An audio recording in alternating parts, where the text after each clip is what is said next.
Welcome back everyone to another tutorial for MotoGP 25. In this video, I'm going to show you how you can optimize your graphics settings within this game. So let's get started right away.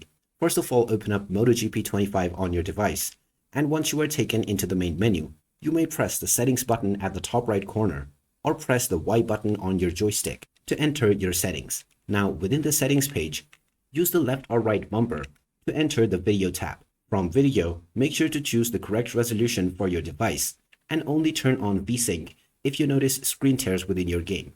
You have the option to also enable NVIDIA DLSS or AMD FSR, depending upon which upscaler will perform better on your hardware configuration.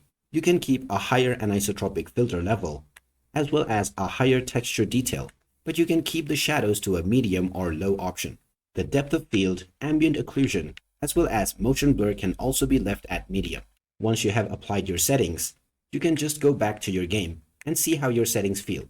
Within the advanced settings option, you can first try using the ultra preset. If you notice some issues from this preset, then you can move down to very high or the high options. With a little hidden trial, you will find the optimal balance of performance and quality for your device. So there you have it. That is how easy it is to optimize your graphics settings on the MotoGP 25 game.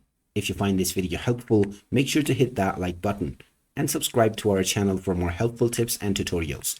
Thanks for watching, and I will see you again in the next video.